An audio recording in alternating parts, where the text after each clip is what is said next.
Once upon a midnight dreary, while I pondered weak and weary over many a quaint and curious volume of forgotten lore, while I nodded nearly napping, suddenly there came a tapping, as of someone gently rapping at my chamber door.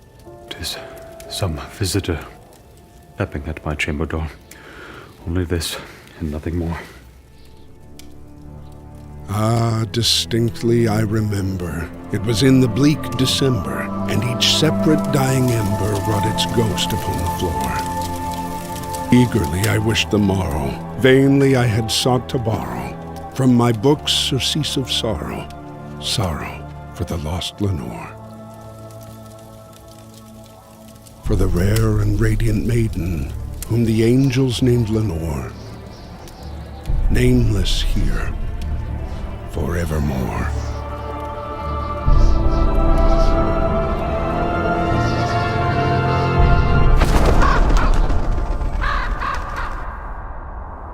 And the silken, sad, uncertain rustling of each purple curtain thrilled me, filled me with fantastic terrors never felt before, so that now, to still the beating of my heart, I stood repeating, 'Tis some visitor entreating entrance at my chamber door.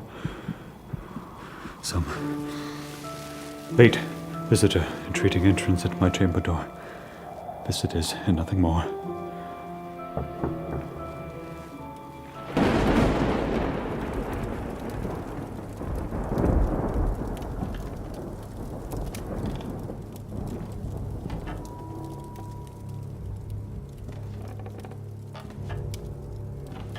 Presently my soul grew stronger. Hesitating then no longer, "Sir," said I, or "Madam, truly your forgiveness I implore, but the fact is I was napping, and so gently you came rapping, and so faintly you came tapping at my chamber door, that I scarce was sure I heard you." Here I opened wide the door. Darkness there, and nothing more. Deep into that darkness peering, long I stood there wondering, fearing, doubting, dreaming dreams no mortals ever dared to dream before. But the silence was unbroken, and the stillness gave no token, and the only word there spoken was the whispered word, "Lenore." This I whispered, and an echo murmured back the word, "Lenore." Merely this, and nothing more.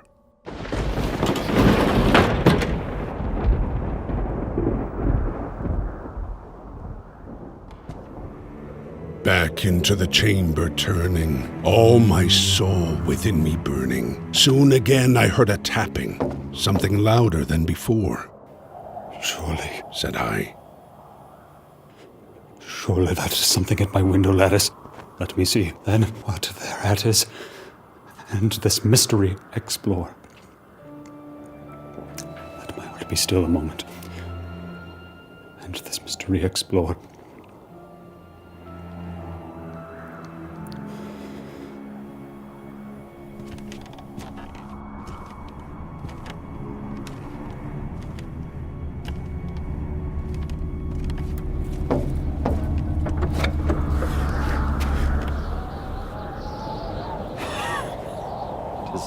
The wind and nothing more. Open here I flung the shutter.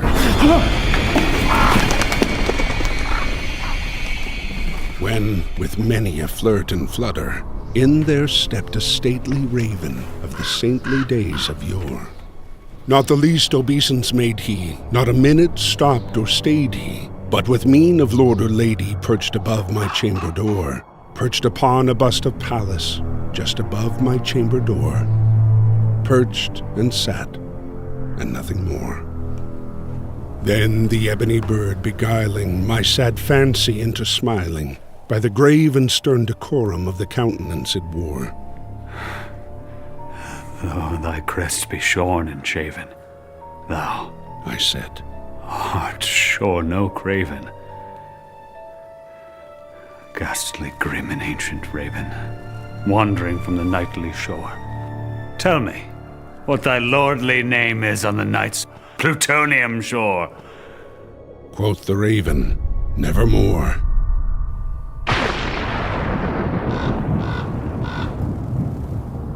Much I marveled this ungainly fowl to hear discourse so plainly, though its answer little meaning, little relevancy bore.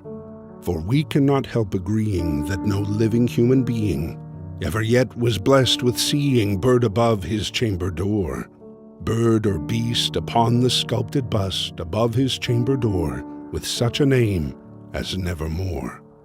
But the raven, sitting lonely on that placid bust, spoke only that one word, as if its soul in that one word he did outpour. Nothing farther than he uttered, not a feather than he fluttered, till I scarcely more than muttered, Other friends have flown before. On the morrow he will leave me, as my hopes have flown before. Then the bird said, nevermore. Startled at the stillness broken by reply so aptly spoken, Doubtless, said I, what it utters is its only stock and store, got from some unhappy master whom unmerciful disaster followed fast, and followed faster till his songs one burden bore, till the dirges of his hope, that melancholy burden, bore of nevermore. But the raven still beguiling all my sad soul into smiling, straight I wheeled a cushioned seat in front of bird and bust and door. Then upon the velvet sinking I betook myself to linking, fancy unto fancy thinking, what this ominous bird of yore, what this grim, ungainly, ghastly, gaunt, and ominous bird of yore meant in croaking, Nevermore.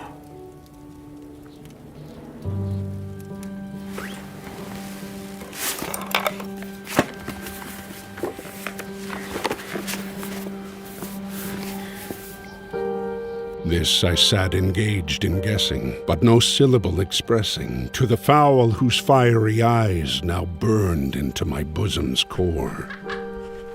This and more I sat divining, with my head at ease reclining on the cushion's velvet lining that the lamplight gloated o'er, but whose velvet violet lining with the lamplight gloating o'er she shall press.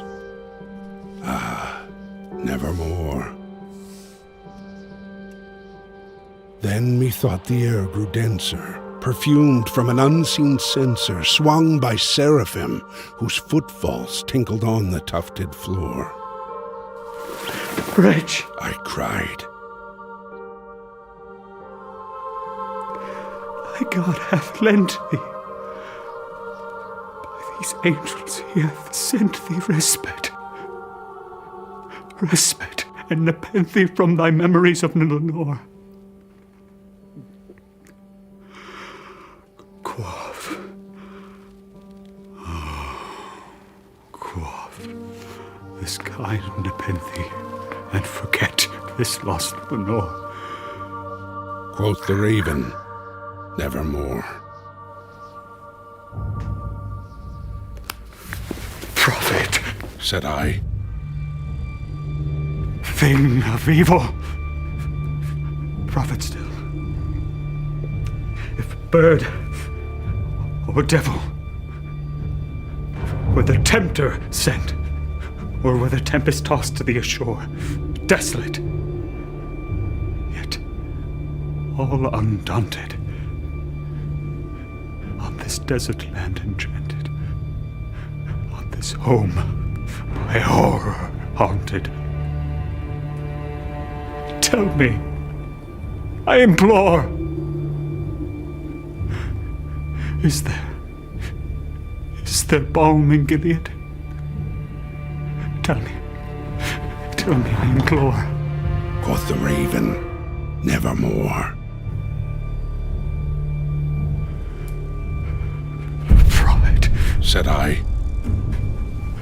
thing of evil. but still, if bird or devil, by that heaven that bends above us, by that God we both adore, tell this soul with sorrow laden within the distant Aidenn, it shall clasp the sainted maiden whom the angels name Lenore.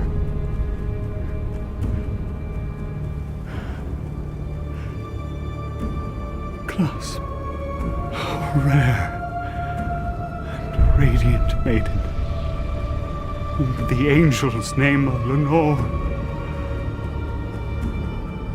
Quoth the raven, nevermore.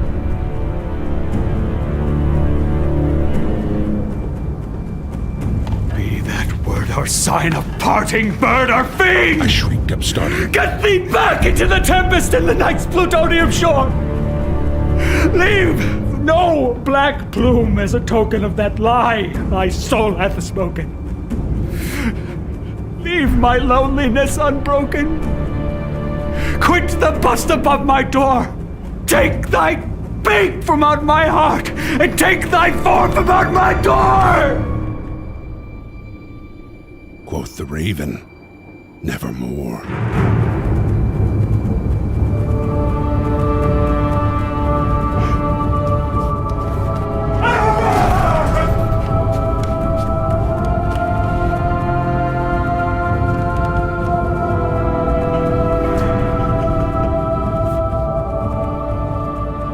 Raven, never flitting, still is sitting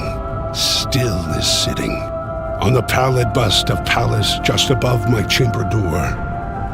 And his eyes have all the seeming of a demon's that is dreaming, and the lamplight o'er him streaming throws his shadow on the floor, and my soul from out that shadow that lies floating on the floor shall be lifted nevermore.